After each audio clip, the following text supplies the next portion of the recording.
Putri Chandrawati pernah menceritakan insiden pelecehan seksual yang dialaminya oleh Brigadir Yosua Huta Barat di rumah dinas Verdi Sambo di Duren 3, Jakarta Selatan. Hal tersebut terungkap dalam persidangan atas terdakwa Brigjen Hendra Kurniawan terkait dugaan kasus obstruction of justice di Pengadilan Negeri Jakarta Selatan hari ini. Saat itu Brigjen Hendra menemui Brigjen Beni Ali di rumah dinas Verdi Sambo seusai penembakan terhadap Brigadir J pada 8 Juli malam. Namun Brigjen Hendra telah terlebih dahulu menemui Verdi Sambo.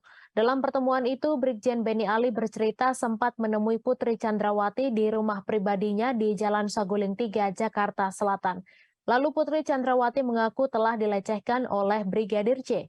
Putri Chandrawati menceritakan kepada Beni Ali jika ia telah dilecehkan saat tengah beristirahat di dalam kamarnya, di mana saat kejadian ia mengenakan baju tidur dan celana pendek. Selanjutnya, Brigjen Ali menceritakan bahwa Putri Chandrawati mengaku Brigadir J melakukan tindakan tercela saat dirinya di dalam kamar. Hal itu membuat Putri Chandrawati terbangun dan berteriak.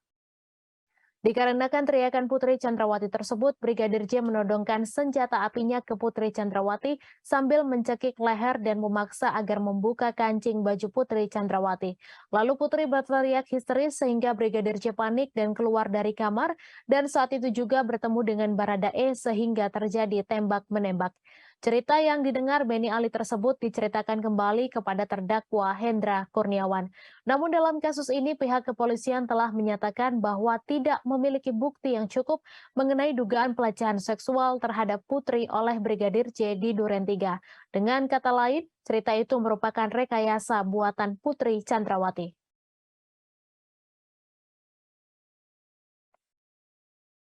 Terima kasih sudah nonton.